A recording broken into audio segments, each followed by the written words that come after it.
Assalamualaikum warahmatullahi wabarakatuh. Perkenalkan, saya Siti Fitriyanti MPD sebagai dosen tetap Prodi Pendidikan Bahasa Indonesia di Universitas Siliwangi. Pada kesempatan kali ini, saya akan menyampaikan mata kuliah yang saya ampu, yaitu mata kuliah berbicara. Mata kuliah ini ditujukan untuk mahasiswa Pendidikan Bahasa Indonesia semester 1 dengan bobot 3 SKS. Diselenggarakan dalam 16 kali pertemuan, yaitu 14 kali pertemuan tatap muka untuk pemberian materi dan 2 kali pertemuan untuk UTS dan UAS.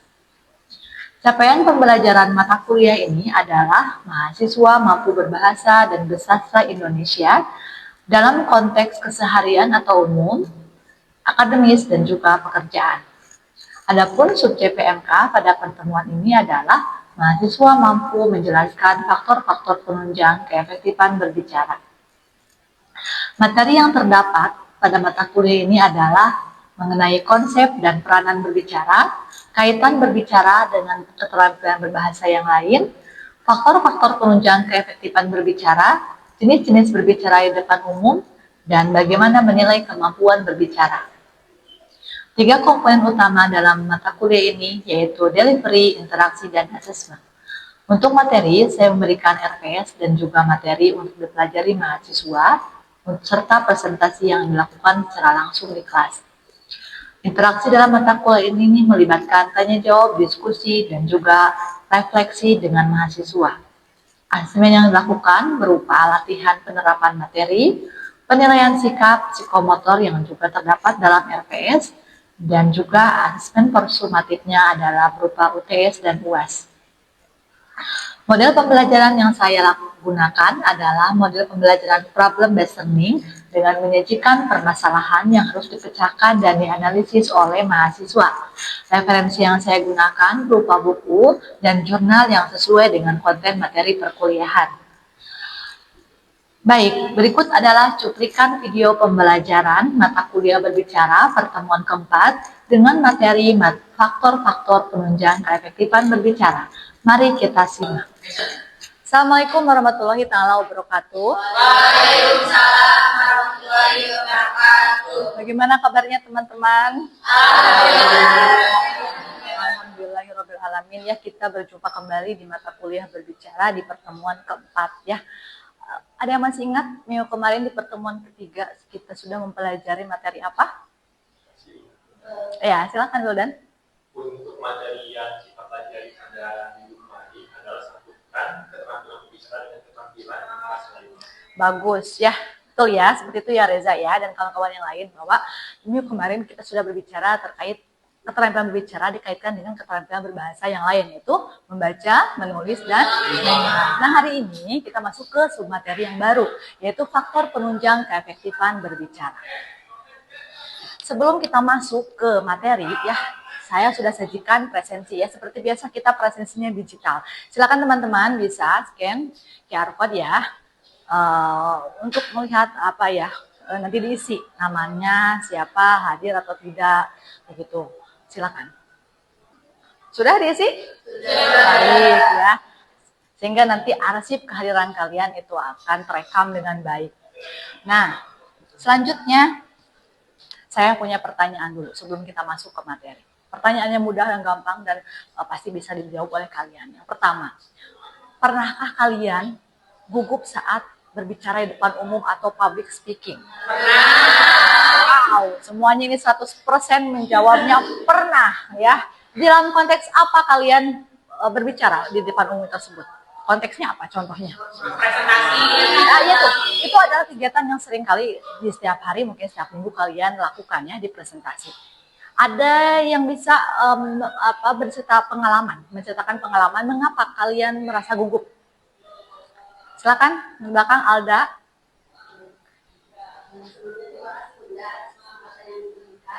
Tadi teman-teman juga agak menjawab bahwa saat kita berbicara di depan umum itu seringkali gugup. Dan ternyata memang berbicara di depan umum itu merupakan kecemasan sosial yang paling tinggi, yang paling sering ditemukan di setiap orang. Nah, menurut saya, kenapa sih kita sering merasa gugup atau sering merasa takut untuk berbicara di depan umum? Itu karena kita takut terhadap penilaian sosial atau penilaian audiens atau lawan bicara kita. Iya, bagus. Silakan duduk Alda. Alda luar biasa ya, struktur kalimatnya jelas ya, wawasannya luas. Tadi Alda mengungkapkan bahwa dia juga pernah merasa gugup, apalagi kalau Alda sudah terlatih dan tidak merasa gugup, pasti wawasannya lebih luas lagi dan struktur kalimatnya lebih bagus lagi ya. Yang kedua, selain Alda, sebelum kita masuk juga ke materi, apa yang kalian khawatirkan saat itu? Mungkin bisa ya, dia tadi diambil dari jawaban Alda. Kita takut, dia banyak ketakutan, takut dicemooh, takut adanya kesalahan. Nah itu semuanya sudah ya. Ini yang pertama takut dihakimi, katanya, oh mahasiswa kok tidak bisa berbicara depan umum. Ini katanya anak bahasa Indonesia kok tidak bisa menjadi MC gitu ya, takut dihakimi atas apa yang kita lontarkan. Yang kedua kita mungkin takut ditolak kalau saya tidak berhasil saat menjelaskan itu, atau pertanyaan saya itu takutnya ada penolakan begitu dari audiens itu, sehingga ketika kita presentasi takut ada sesi tanya jawab ya, karena takut adanya penolakan dari audiens.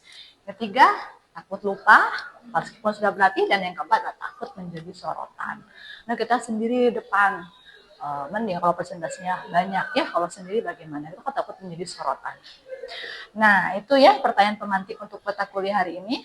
Di mata kuliah ini ada 5 CPMK dengan sub CPMK-nya untuk mata kuliah untuk pertemuan hari ini. Sub CPMK-nya mampu menjelaskan faktor-faktor penunjang keefektifan berbicara. Jadi sebelum kalian nanti ada latihan berbicara, gitu, kalian harus tahu dulu faktor-faktor penunjang keefektifan berbicara. Ini ya, sudah masuk ke materi ya, sudah masuk ke materi. Mengapa kita perlu berbicara yang efektif? Ada 3 poin ya. Menurut kalian, apakah setiap profesi membutuhkan kemampuan berbicara yang baik? Ya, contoh profesinya apa? Wartawan. Nah, wartawan ngapa harus yang berbicara yang baik kalau wartawan? Yang efektif maksud saya. Ketika siaran langsung. Kalau tersendat-sendat bicaranya, menyampaikan informasinya harus jelas ya. Yang kedua, guru. Tentunya ya, ini kalau profil lulusan jurusan Bahasa Indonesia salah satunya bisa menjadi jurnalis, juga menjadi guru, menjadi dosen, gitu ya, praktisi sastra juga kan. Nah, itu semuanya memerlukan kemampuan berbicara yang efektif. Nah, apakah di luar itu, profesi di luar itu, perlu tidak? Perlu. Contoh, kalau programmer kan berbicaranya itu, atau bekerjanya itu sendiri ya. Proyek apa gitu sendiri kan. Apakah seorang programmer perlu mempunyai kemampuan berbicara yang efektif? Perlu. Mengapa, Lilis?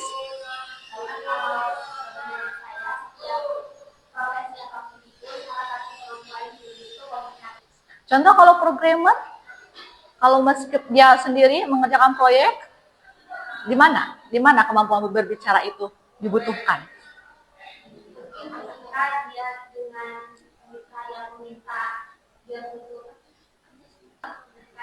Betul, mempresentasikan hasil pekerjaannya, relasi dengan mitra itu penting.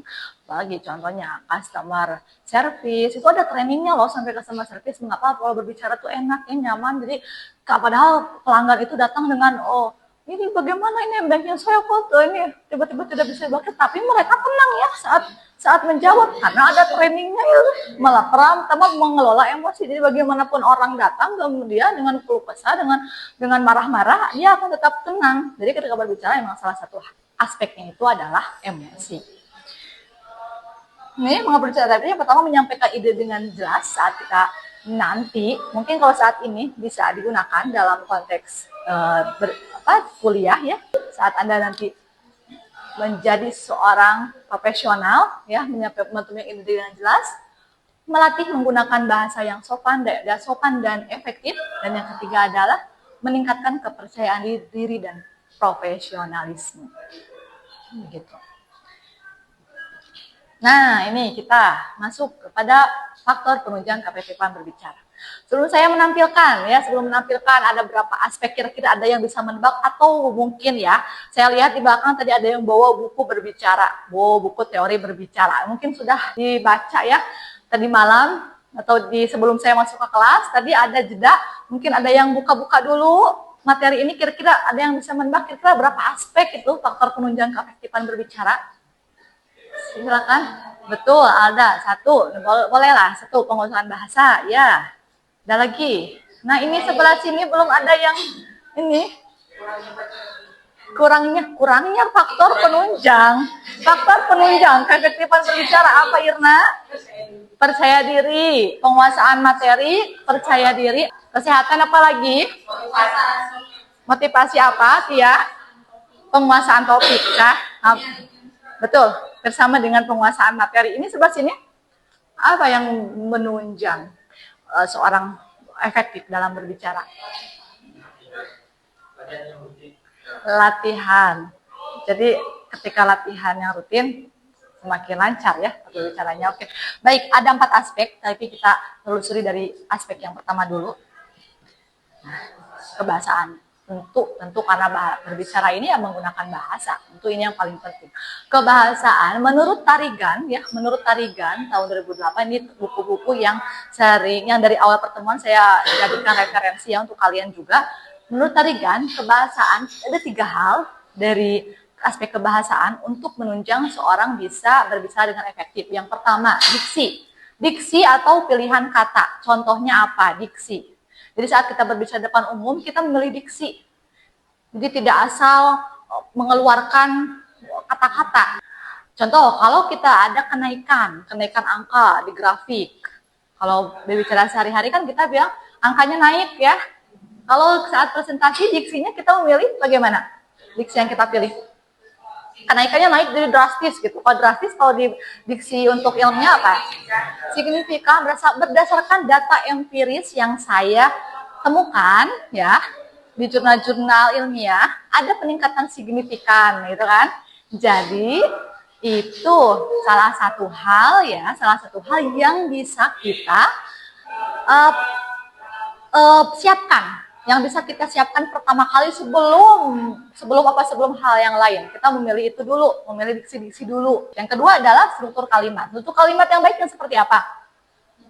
Yang kalau dipahami, kalau dipahami itu harus apa? Minimalnya apa? Minimalnya ada subjek dan predikat.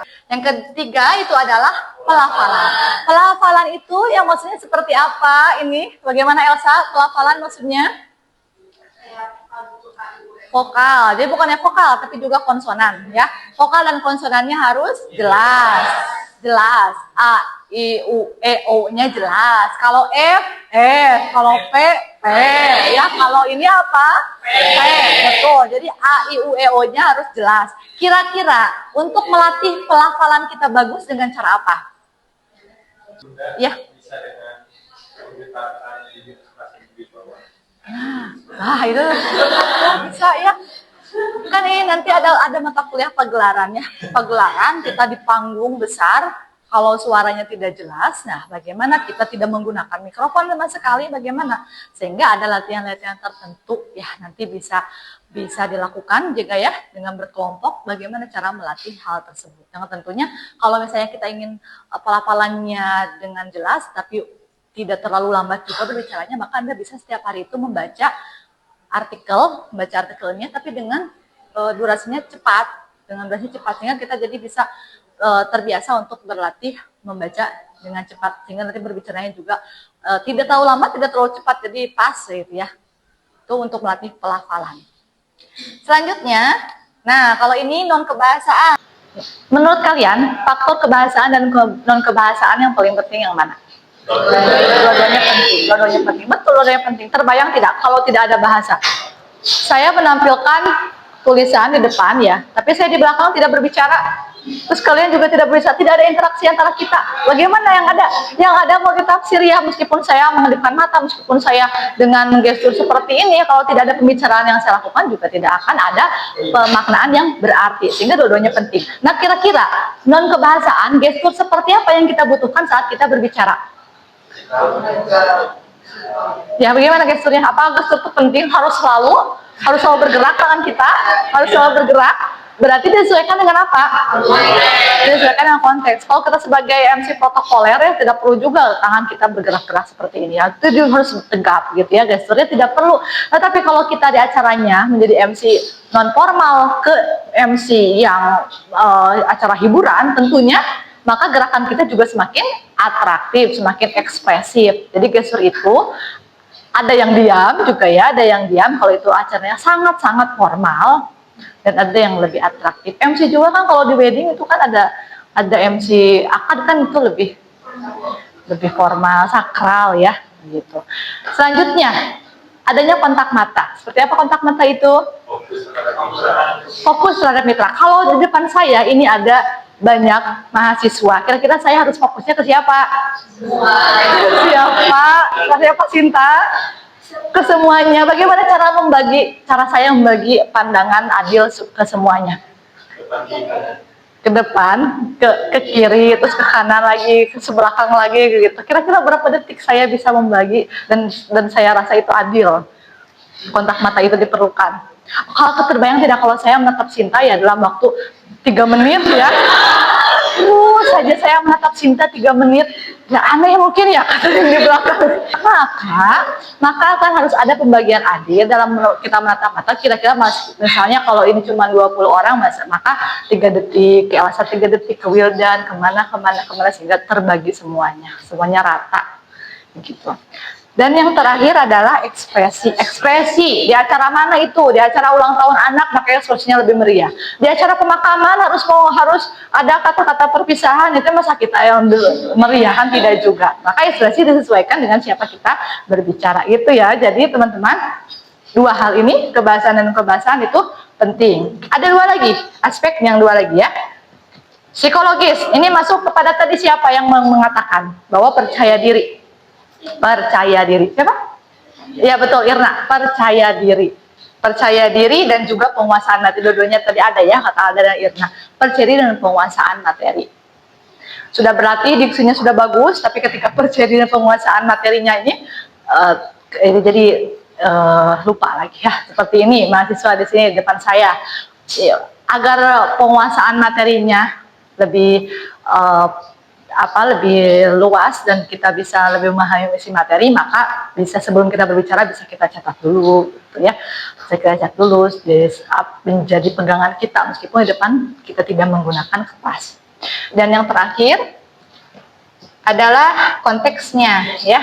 Di depan siapa kita berbicara, di depan siapa, kapan waktunya disesuaikan. Kalau di pengajian ibu-ibu kan tentunya kita harus memerhatikan norma-norma juga dan juga norma sosial yang berlaku di sana dari segi sapaan, dari segi semuanya, dari segi pakaian kita juga kan ya, itu juga mempengaruhi audiens akan memperhatikan berbicaraan kita. Ini semuanya berbicara di formal dan juga non formal ya teman-teman. Ya teman-teman kalau melihat di HP, di media sosial, kira-kira yang menarik, Anda teman-teman melihat video, akan lama-lama melihat video sampai 3 menit selesai, kira-kira yang membuat Anda menarik melihat video sampai 3 menit apa? Kalau bukan selain musik gitu ya, tapi pembicaraan, kira-kira apa yang membuat Anda tertarik?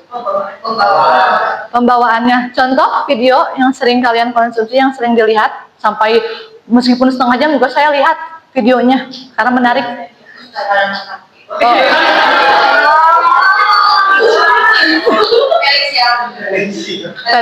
Masya Allah ya Delita ya. Kalau lihat history YouTube Delita memang ya, Delita mewarnai YouTube-nya. Atau mungkin yang laki-laki Pawas, mungkin kalau Pawas Deddy Mulyadi mungkin ya, yang ada di history YouTube-nya. Di history YouTube-nya itu karena merasa, wah kalau mendengarkan pidato Deddy Mulyadi jadi berapi-api, jadi semangat gitu ya, ternyata betul dunia pendidikan tuh begini ya, saya semangat gitu. Ada kan seperti itu. Ada juga yang suka menonton siapa lagi? Keluarga siapa Reza? Cerita horor. Berarti beda ya pembawaannya ya saat bercerita horor ya, bisik-bisik gitu bahasanya. Nontonnya yang lain. Apa isinya? Podcastnya Deddy Ada.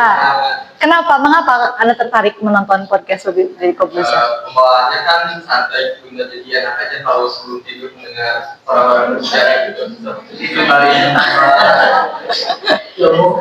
Tuh kan, mari menambah ilmu teh menontonnya di YouTube, menontonnya materi bagus. Ya, lain kali nanti ke depannya mah menonton materi diadakan di YouTube itu berkaitan dengan materi-materi kuliah juga ada ya. Itu bisa juga sebelum tidur bisa Anda simak. Nah, sampai sini ada yang ditanyakan dulu? Sebelum masuk ke sini, sebelum kita masuk ke penugasan di kelas.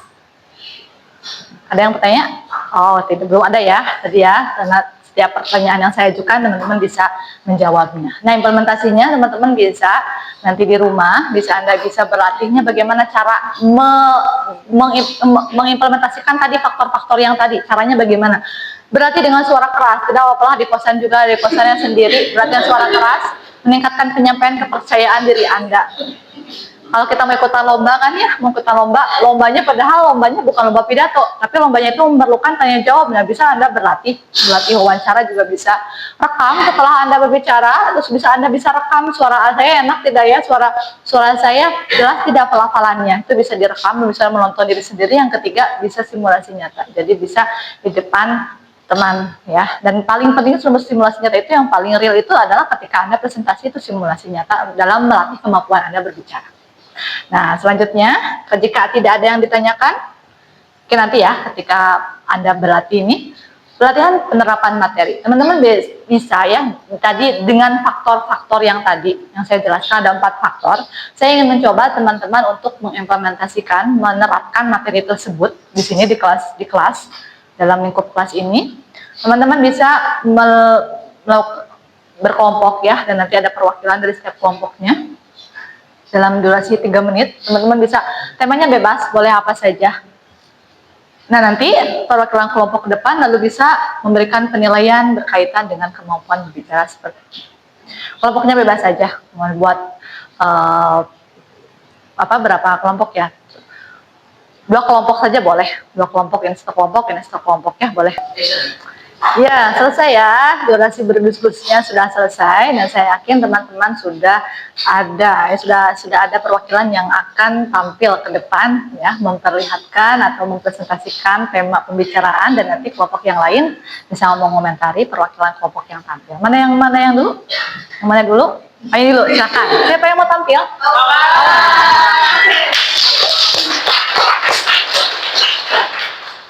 Apa yang mau disampaikan, Pak Bas?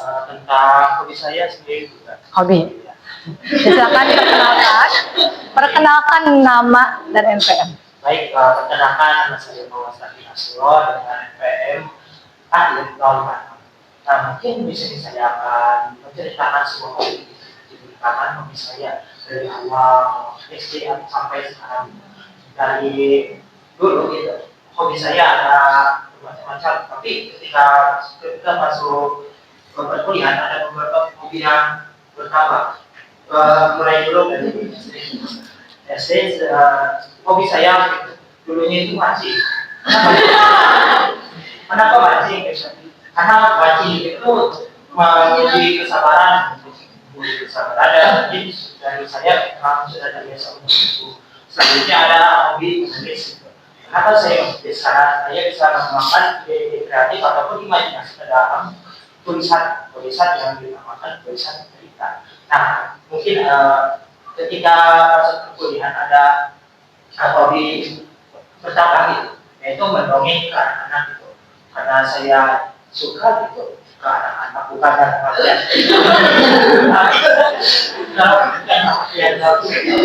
tapi anak-anak sendiri saya suka mengutarakan imajinasi saya ke anak-anak. Konteks saya tidak itu mau menceritakan kembali gitu apa-apa yang ada di kepala saya. Mungkin seperti itu. Ya, tadi ya Pak Bas sudah mempresentasikan berkaitan dengan hobi. Pak Bas ternyata dari mulai SD sudah suka menulis, membaca itu sebenarnya bagus, memancing ya. Ya, silakan perwakilan kelompok 2 untuk mengomentari. Silakan Delita. Baik, terima kasih atas kesempatan yang telah diberikan kepada kelompok 2. Saya selaku perwakilan dari kelompok 2 sebelumnya ingin mengapresiasi terlebih dahulu kepada yang sudah berani maju ke depan untuk berbicara mengenai hobi, ya, mulai dari SD sampai perkuliahan, mulai dari memancing sampai menulis, mendongeng dan lain sebagainya.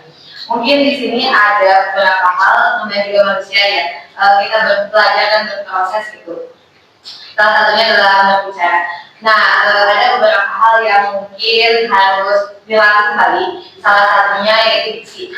Pak Pawas ini kebanyakan menggunakan diksi gitu.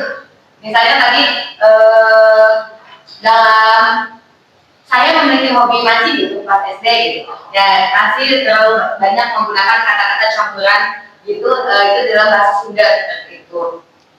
Kemudian dari gestur masih santai gitu ya, tidak yang aku lah lebih belum santai menjelaskan saya atau seperti apa Ya. belum menggunakan gesturnya semaksimal mungkin seperti itu. Segi percaya diri Pawas bagaimana, Delita? Dari percaya diri Pawas, karena Pawas sudah berani maju ke depan itu sudah bagus, namun lebih peningkatannya lagi dari segi gestur dan diksi. Iya, tepuk tangan untuk Pawas. Ya, silahkan duduk kembali.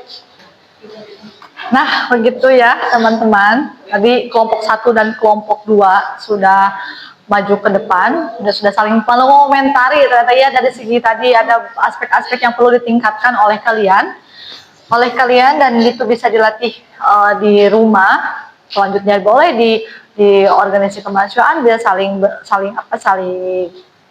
berlatih ya, saling berlatih. Nah, kesimpulannya yang pertama ambil langkah itu adalah keberanian dulu karena menjadi pembicara yang percaya diri itu adalah dimulai dengan keberanian kita sendiri ya. Jadi kecil apapun ada kesempatan kita berbicara di depan umum maka kita maju. Karena itu adalah namanya juga keterampilannya seperti kita mengendarai motor kan, kalau sering-sering lama-lama juga akan bisa. Maka berbicara juga kalau sering kita melakukan hal tersebut maka akan terbiasa. Nah, ini daftar pustaka yang tadi saya sampaikan ya, buku teori-teori yang saya sampaikan, dan ini tugasnya ya bisa untuk melatih kemampuan bicara Anda, bisa menganalisis video public speaking. Kalau tadi kan yang dianalisis adalah Pawas, maka di rumah Anda bisa menganalisis pidato dari idola Anda, motivator, politisi, public speaker ya, identifikasi seperti yang tadi, tetapi dengan analisis yang lebih dalam lagi. Jadi ada laporan analisisnya. Jadi nanti ada contoh konkretnya di mana misalkan diksinya kurang sesuai, mana contohnya, mana buktinya. Nanti hubungkan dengan teori-teori yang Anda masukkan di sana ya, teori-teorinya. Jadi hasil analisisnya ada di maksimal 2 halaman, di ya teman-teman, nanti di-upload di Google Drive yang sudah saya siapkan. Selanjutnya adalah pertemuan kelima, nanti kita akan belajar jenis-jenis berbicara di muka umum. Jadi teman-teman boleh membuka-buka lagi materi ini dari buku yang sudah teman-teman punya ya, dari Google dan sebagainya. Nanti saat berdiskusi akan lebih matang lagi. Begitu ya teman-teman pertemuan kita pada hari ini. Alhamdulillah, terima kasih atas apresiasi dan juga semangat kalian. Mudah-mudahan kita selalu diberikan kesehatan dan kita bisa berjumpa lagi pada pertemuan kelima. Ya, saya tutup akhiri dengan ucapan alhamdulillahirabbil alamin. Assalamualaikum warahmatullahi taala wabarakatuh.